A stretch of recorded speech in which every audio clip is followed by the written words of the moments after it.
Good evening to you. Thank you for joining us. Welcome to Sports Tonight. This is the Tuesday night edition of the show. Promises to be exciting, fun-filled as always. My name is Toyi Ibitoye. I'd like to start by saying a very big thank you to you for joining us on the show this Tuesday, and of course also promise that for the next 50 minutes that we will be bringing Sports Tonight to you, we will do all that we can to make it as enjoyable for you. Plenty of information, plenty of review, plenty of previews on the program this Tuesday. Thank you once again and welcome to the show. I'm not alone. Starting off Sports Tonight with me this Tuesday, I have Tunde Koiki, and of course I have Adetokunbo Ademola as well, starting off this edition of the show with me. Later on, okay, let me welcome you guys to Sports Tonight. Thank you. Tunde, good to have you. Always a pleasure. And of course, Tokes, good to also have you. Yeah, thank you. Yeah, and then later on the show, Dumnodio Konta, who is our main man when you talk about the Lagos International Table Tennis Classics that's currently going on in Lagos, will be joining us to give us a review of today. I was there. I saw quite a lot. It was fun all the way, and unbelievable atmosphere inside the Molade Okoya Thomas Hall of Teslim Balogun. So Dumnodio will be joining us later on, and we'll be taking a look at that as well. We will also, on the program tonight, look at the Globe Premier League match day 28 tomorrow in different centers across the country. We'll be giving you a lowdown of all of that on the show. We will talk grassroots.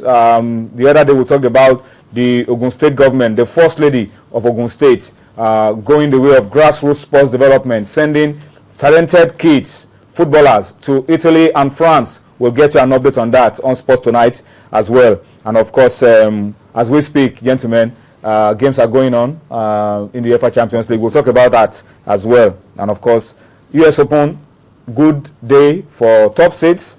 We'll give you a slice of that before we wrap up Sports Tonight this Tuesday. Of course, we will throw the lines open, not the lines, throw our platforms open for you so that you can talk to us, Facebook, on Twitter.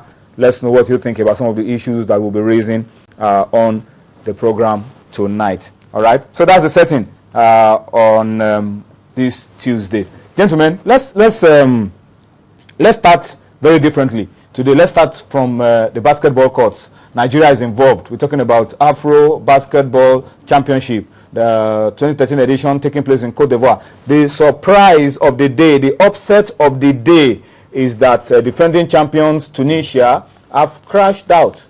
They lost to Egypt today, and they are out. That's a surprise. We were talking about this a couple of days ago, and we're saying the countries to look out for: Tunisia, the defending champions, Angola, and Nigeria. Now Tunisia have crashed out. They lost to Egypt, and as we speak, just now, it has dunked off Nigeria against Central African Republic. Yeah, it's a good one for Nigeria on our part, because one of the people that can, give us problem in this Afro Basketball Championship, that's talking about Tunisia, they are out. And though it's very, very surprising, but I would say it's not. I'm not that too surprised, because when I saw Senegal, who is also a kind of a powerhouse in Africa basketball, they lost to Ivory Coast. That was last week. Though a lot of people were saying that it was due to home advantage. That was when I was looking at that. Okay, these guys, they might not give us their best, but seeing Nigeria, playing South African Republic, we saw how Cape Verde displaced them last week, and I don't think they should give us any problem for us to move further. So I think we are going to pick, one of the tickets, going to the world. It's still a long way to picking tickets now, but because this is round of 16. Yeah. And as you can see on your screen, defending champions Tunisia lost by 10 points to Egypt in that game. And already, as we told you, the Nigeria Central African Republic game is on, and still early days. You can still expect that there will be exchanges at this point. But already, it's 4 points to Central African Republic, 2 to Nigeria. We'll update you with the score as we go on. So Tunisia, a team, a potential champion, out. Yeah. It means Egypt, that have knocked out Tunisia, could also be a potential banana peel for us today. Yeah. Well, they do look like a threat. I mean, looking at the fact that they were good enough to be able to eliminate the defending champions. But sometimes it doesn't really hold water. This was a North African derby between two brothers who know each other well in the terms of sporting arena, be it football, be it basketball, be it handball, with any kind of sporting sphere. The North Africans,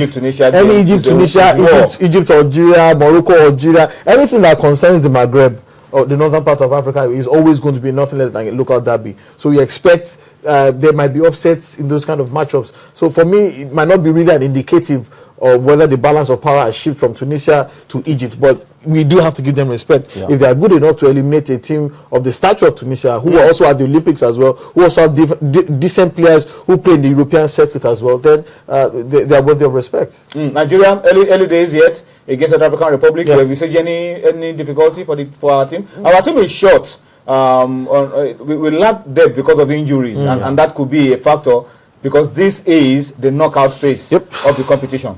Crucial stage. You expect this is where the true test of a team's roster comes into play. Whether you have players who have who can dig deep. Yeah, exactly, and overcome whatever niggles, knocks, injuries that they might have picked up during the preliminary stage. Now that it is now crunch time, though there's so much you can do. If you have, let's say, an Achilles tendon injury now, or an arterial cruciate ligament injury, those are the kind of things that can keep you out of the game. But those who have minor knocks, minor bruises, those that can still be patched up, they'll be more than willing to go. We saw a little bit of character in the game against Cameroon on Sunday. Exactly. We need a lot of that now on, because this is the knockout phase. No margin for errors, no mistakes, no slip-ups.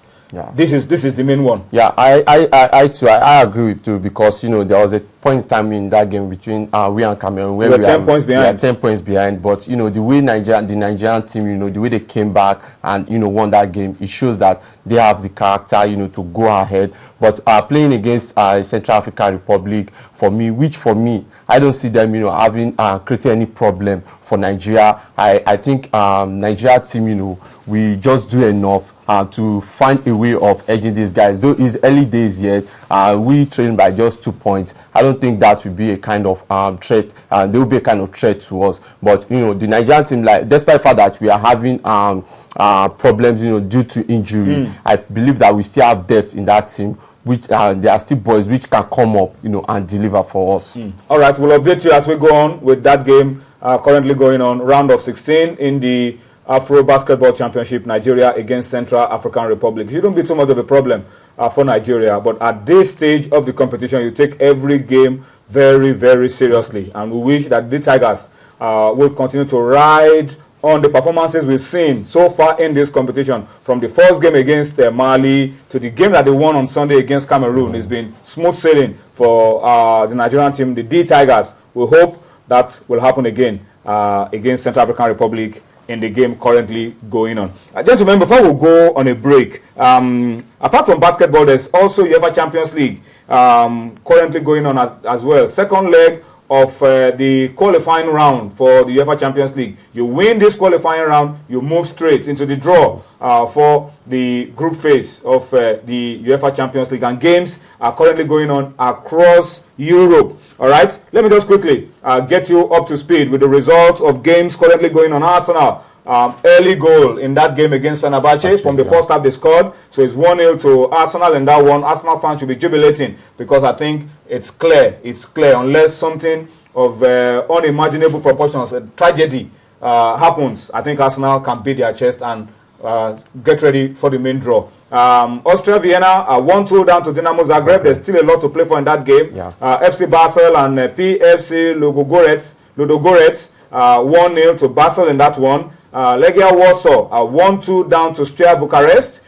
and PAOK Saloniki 1-2 down to Schalke 04. There's plenty as well to go for in that game. We will update you with the results of these games as they go on. But Arsenal fans, I think they did the job in the first leg. I think they just take it easy. Knocks for Arsene Wenger not buying and all of that. But I think this is in the bag already. Yeah, it's in the bag for Arsenal, because if you look at Arsenal, they have a way of playing this kind of difficult game, and they did very, very well in the first leg. And coming to the second leg, though they have 1 or 2 injury worries since Sagna. 1 or 2? Yeah, a lot of injury worries. Yeah. Not today, Lucas Podolski is been carried out with a hamstring injury, so he adds to the growing list of Arsenal players who are out. What I'm saying before this match, like the likes of Koscielny and Gibbs, you know, like Tunde rightly said, you know, those are the kind of injuries which you know they can still manage and come on the field to play. Except for Arteta, whose injury was very bad, he can't come up. So I think Arsenal, they've done the job. Seeing Ramsey getting that going in the 13 minutes, he did very, very well. He was a playmaker in the first leg, and they have shown and continued from where he stopped in the first leg. So they have done very well. 4 goals up on aggregate, and I don't see Fenerbahce coming back. Of course, with 20 minutes to go, it will take a real miracle. The one similar to Moses with the rod parting the Red Sea for Fenerbahce to get anything out of that game against Arsenal at the Emirates.